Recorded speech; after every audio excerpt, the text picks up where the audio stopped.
My dad's new wife insisted I pay $1,200 monthly or get out. So I kicked her entitled children and my dad out of the mansion I actually own and never told them about. Please take a second to hit subscribe and tell us where you're joining from. I'm always touched by how connected this community feels. I stood in the kitchen I'd known my whole life, staring at my father's new wife Simone like she'd grown a second head. I'm sorry, what did you just say? Simone flipped her blonde Brazilian blowout over her shoulder, those acrylic nails clicking against the marble counter. You heard me, Alia. You're 24 now. Time to contribute or find your own place. $1,200 a month starting next week. My dad Luke cleared his throat from behind his newspaper, not even looking up.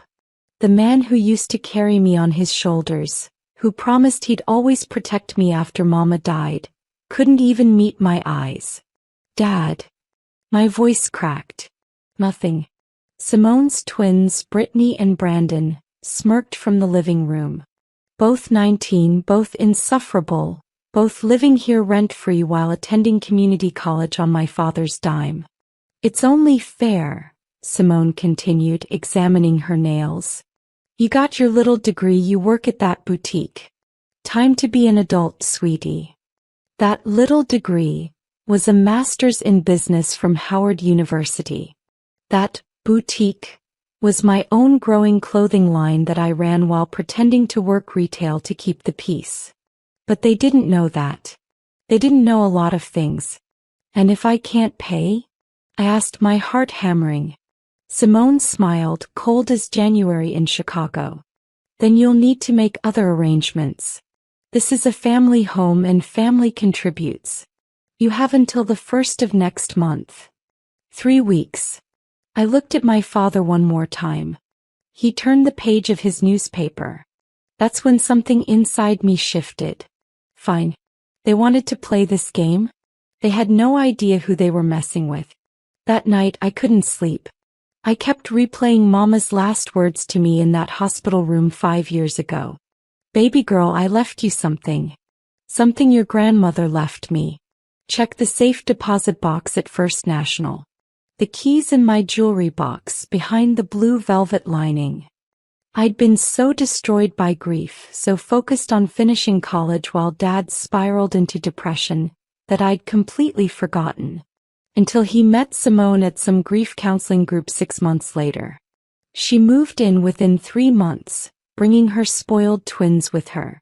At 2 a.m. I crept into my room and pulled out Mama's jewelry box. My hands trembled as I peeled back the velvet lining. There it was, a small brass key with a number engraved on it. The next morning I called in sick to my boutique job. Simone had already started redecorating the house, erasing every trace of my mother. The family photos were gone, replaced by modern abstract art. Mama's garden had been paved over for a pool. At First National Bank, the attendant led me to a private room. My heart pounded as I inserted the key and opened the box. Inside were documents, property deeds, bank statements, and a letter in Mama's handwriting. My dearest Alea, it began, if you're reading this, I'm gone. What I'm about to tell you will shock you, but you need to know the truth about the house you grew up in. My hands shook so badly I almost dropped the letter. The house. The beautiful 3-story Victorian mansion in Hyde Park. The house where I'd lived my entire life. It wasn't my father's house. It was mine. I read the letter 3 times before my brain could process it. Mama had inherited the mansion from her mother, my grandmother Dorothy, who'd been a successful real estate investor in the 50s and 60s when black women weren't supposed to own property, let alone acquire wealth. The house had been placed in a trust. Upon Mama's death, it transferred entirely to me with stipulations. The trust remained hidden until I turned 24 or until my father remarried, whichever came first. Mama had wanted to protect me. Your father is a good man, she wrote, but he's weak. He follows his heart over his head, and I worry about what might happen if he finds someone who wants to take advantage. This house, this security, it's yours. Dorothy fought too hard for our family's legacy to let it slip away. Tears streamed down my face as I read about the stocks, the investment accounts, the rental properties scattered across Chicago, all generating income that had been quietly accumulating in my name since I turned 18. My grandmother had built an empire and my mother had protected it. I was worth over $3 million. The bank manager, Mr. Gonzalez, confirmed everything. Your mother was very clear about her wishes, Miss Williams. She updated this trust 6 months before she passed. You have full access now that you're 24. I thought about Simone's ultimatum, about my dad's silence, about those smug twins lounging in MY living room, eating food bought with MY money. Because yes, the bank statements showed my father had been living off the house's equity line, which technically belonged to me. Mr. Gonzalez, I said slowly, I need a lawyer. The best real estate attorney you know. He smiled. I think I can help with that. I came home to find Simone hosting her book club in my living room. 8 women I'd never met were drinking wine, eating expensive cheese, laughing too loud. When I walked in, Simone barely glanced up. Oh, Alea, be a dear and grab more wine from the cellar? We're running low. I smiled sweetly. Actually, I just got back from running errands. I'm pretty tired. Simone's eyes narrowed. I said, get the wine. You still live here, don't you? Her book club friends shifted uncomfortably. One woman, older with kind eyes, looked at me with sympathy. For now, I said softly and went to my room. I could hear them talking. That's Luke's daughter from his first marriage, Simone explained. Sweet girl but a bit entitled. We're trying to teach her responsibility. Entitled, one woman said. Simone, she's his daughter. Oh please. She's 24 with a retail job, still living at home. We've asked her to contribute just $1,200 a month. That's nothing for rent in this neighborhood. She acts like we're torturing her. I pressed my ear to the door, recording everything on my phone. Honestly, Simone continued, Luke is too soft. The moment we can get her out, the better. I'm thinking of converting her room into my yoga studio. My mother's sewing room. Where Mama taught me to design clothes, where I'd sketched my first fashion collection. A yoga studio. I texted my lawyer, Janine Morrison. How long until we can proceed? Her response came immediately. All documents verified. Say when. I smiled. Not yet. Let them dig deeper. Simone announced we were having a family meeting over dinner that Friday. She'd made reservations at Maple and Ash, this overpriced steakhouse where entrees started at $60. My father loved it there and Simone knew it. We need to discuss Alea's situation, she said, cutting into her Wagyu beef. The first is in 2 weeks and we haven't seen any movement on her finding a new place. I sipped my water watching them. My father still wouldn't look at me. Brandon and Brittany were on their phones, barely paying attention. I've been looking, I lied smoothly. It's hard to find something affordable. Perhaps you need a second job, Simone suggested. Or roommates. You could move to a cheaper neighborhood. Rogers Park has some affordable options. Rogers Park. An hour commute from Hyde Park. From my business. From my home. Dad. I tried one more time. Don't you have anything to say? Luke finally looked up. God, he looked old. When had that happened? Simone's right, sweetie. It's time you stood on your own 2 feet. Your mother and I, we may have babied you too much. The mention of my mother made Simone's eye twitch. She hated when he brought up his first wife. Mama would never have kicked me out, I said quietly. Well, your mother isn't here, Simone snapped. And this is our house now. Our rules. Speaking of which, Luke and I have been talking. We're putting the house up for sale. My fork clattered to my plate. What? It's too big for us, my father said. We're thinking of downsizing, maybe getting a condo downtown. Something more manageable. My house. My inheritance. They were going to sell it. I needed air. I excused myself and walked outside past the valet around the corner. My hands were shaking so badly I could barely hold my phone. That's when I heard them. Brittany and Brandon had followed me out, but they were talking to each other, not realizing I was nearby. I can't believe she actually bought that crying act, Brittany laughed. Mom's good. Real good.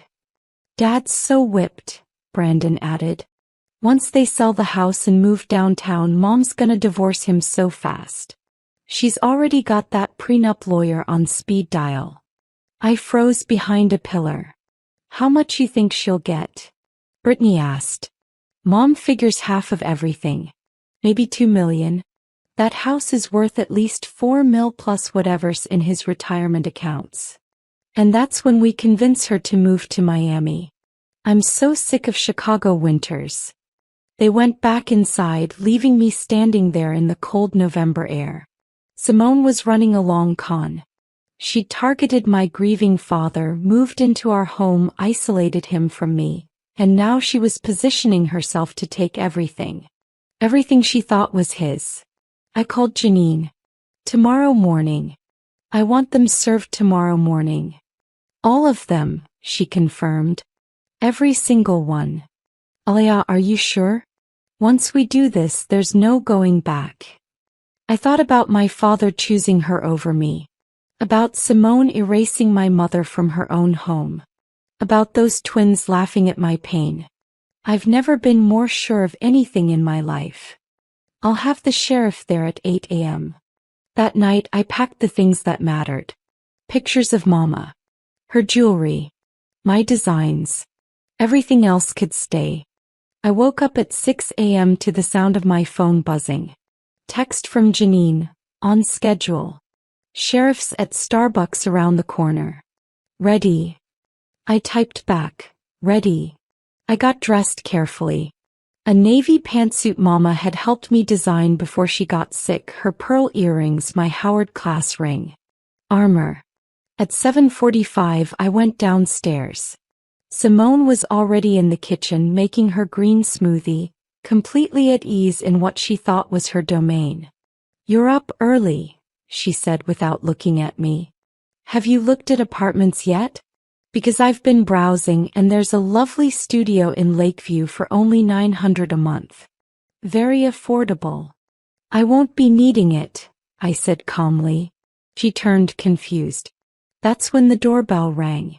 The sheriff stood on our porch with 2 deputies and Janine beside them, immaculate in her power suit, holding a folder thick with documents. Can I help you? Simone's voice had gone sharp. I'm looking for Simone Matthews, Luke Williams, Brittany Matthews and Brandon Matthews, the sheriff said. I'm Simone Williams, she corrected automatically. What's this about? Oh, she'd taken his name. Of course she had. You're being served with eviction notices, the sheriff said, handing her the papers. You have 72 hours to vacate the premises. The smoothie blender fell from Simone's hand, splattering green liquid across the marble. Eviction? This is our house. Janine stepped forward. Actually, Mrs. Matthews, this house belongs to Miss Alea Williams. It has belonged to her since her mother's death 5 years ago. You've been residing here as her guest. She's now asking you to leave. That's impossible. My father came thundering down the stairs. What the hell is going on? The sheriff handed him papers too. Sir, you're also being served. My father's face went from confused to pale to bright red. Aya, what is this? Some kind of joke.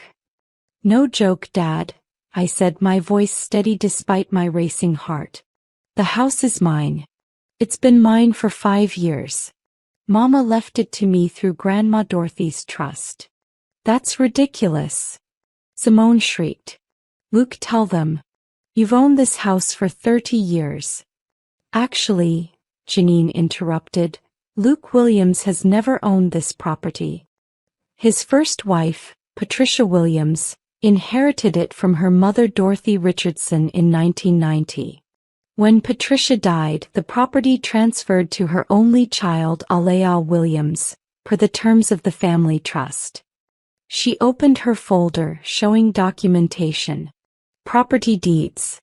Trust documents. Tax records going back decades. My father sank onto the stairs. Patty never told me. Mama protected what was hers, I said. What Grandma Dorothy built. And I'm protecting it now. The twins came running down, looking hungover and confused. What's happening? Who are these people? Your mother, I said, looking directly at Simone, tried to scam my father out of what she thought was his house. Except it's not his house. It's mine. And I want all of you out. Simone's face transformed. The sweet, concerned stepmother mask cracked completely. You little bitch. Your father married me. This house became community property. Illinois is not a community property state, Janine said calmly. And even if it were, you cannot claim rights to property that never belonged to your spouse. Miss Williams has been extraordinarily patient, allowing you to live here. That patience has ended. I'll fight this. Simone screamed. I'll get a lawyer. I'd reconsider, Janine said. Because we also have evidence that you've been forging checks from Mr. Williams's accounts. Several large withdrawals that he didn't authorize. My father's head snapped up. What checks? Janine pulled out bank statements. $15,000 here. $20,000 there. All signed in your name, Mr. Williams, but the handwriting analysis shows they were forged. And they all went to accounts belonging to Simone Matthews. She told me she needed money for her mother's medical bills. My father said, his voice breaking. I gave her permission. Verbal permission doesn't matter when she's signing your name, Dad, I said. That's fraud. Simone's face had gone from red to white. Luke, baby, I can explain. How much? He whispered. How much did you take? Approximately $78,000 over the past 18 months, Janine said. The twins had gone silent, backing away from their mother. Even they looked shocked. I loved you, my father said, and the brokenness in his voice almost made me regret everything. Almost. I grieved my wife with you. I trusted you. Oh, please. Simone finally dropped all pretense. You were so easy, Luke.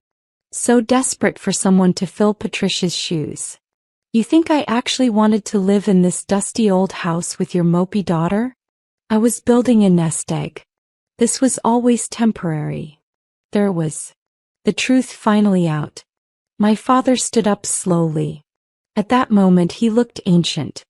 Get out. With pleasure, Simone spat. But I'm taking half of everything.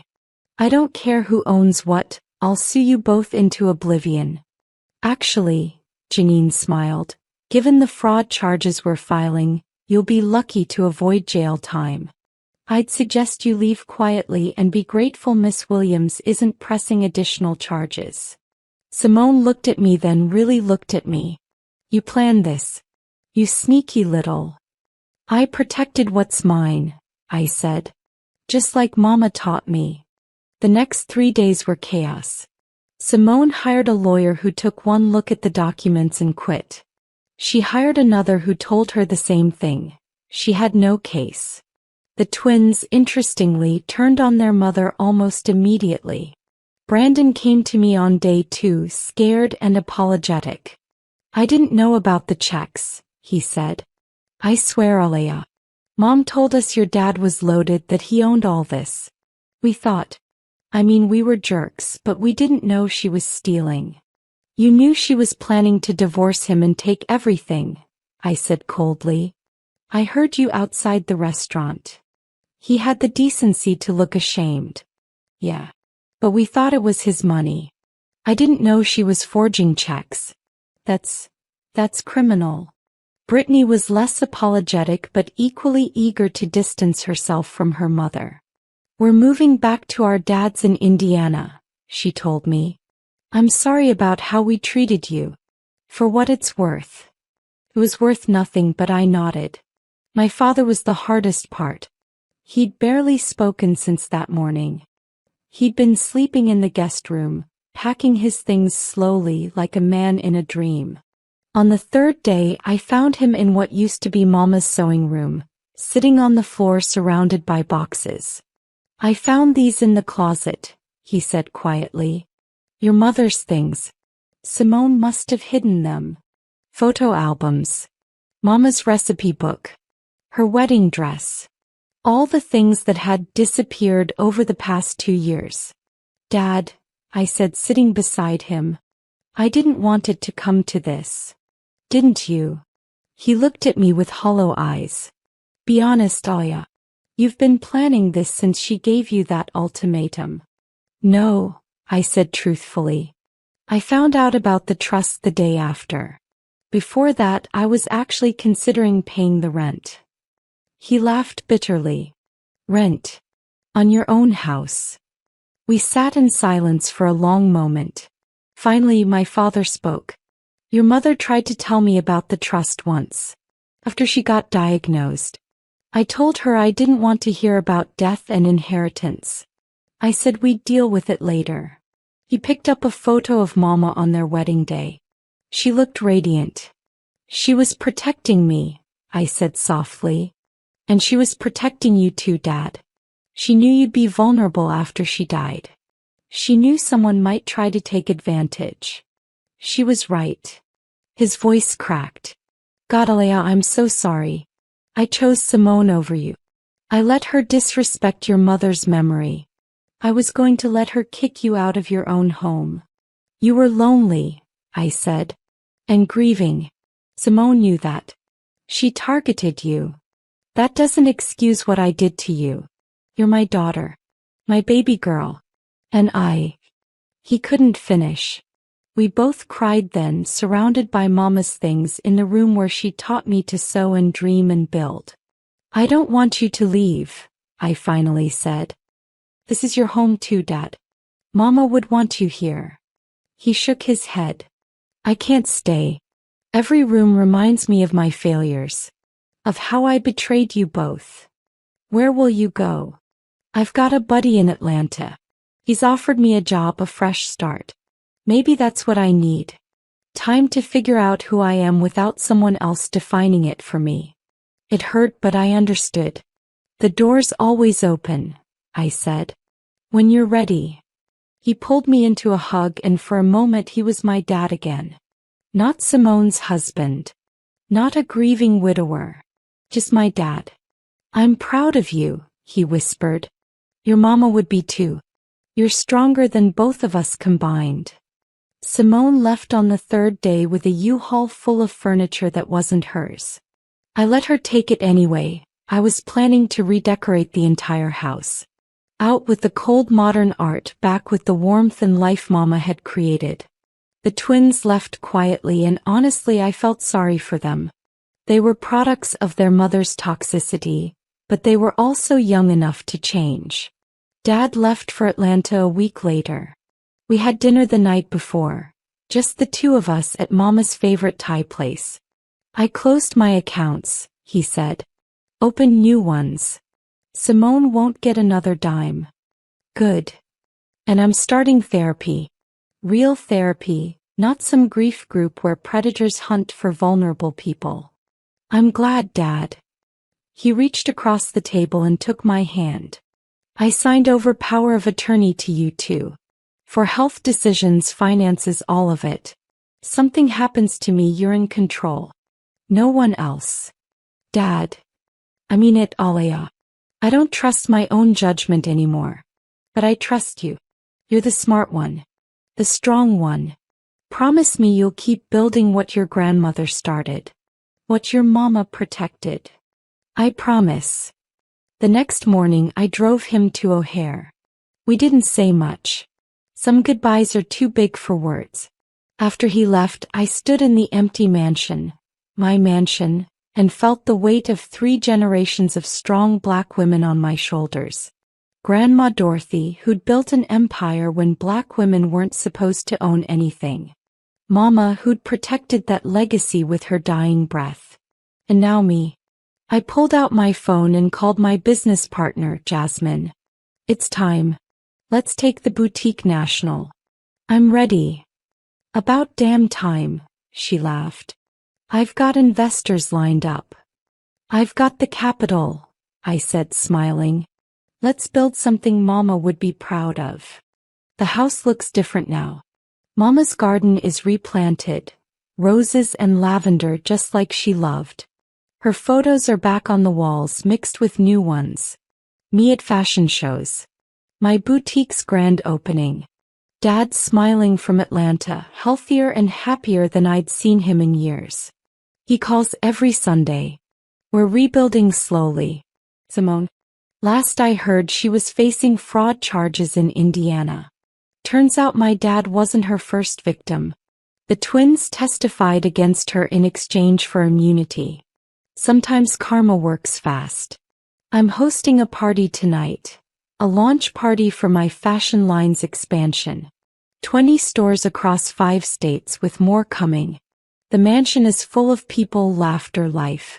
The way Mama would have wanted it. My business partner Jasmine finds me on the terrace. Girl, you know Essence wants to do a feature on you. Young designer builds empire from grandmother's legacy. I smile. Set it up. As the party swirls inside, I stand in Mama's garden and look up at the stars. I think about that moment 6 months ago when Simone demanded $1,200 or I'd have to leave. She thought she was pushing me out. Instead, she pushed me into claiming what was always mine. Thanks, Mama, I whisper to the night. For protecting me. For believing in me. For teaching me that our legacy isn't just property and money. It's strength, resilience, and knowing our worth. The wind rustles through the roses and I swear I can hear her voice. That's my girl.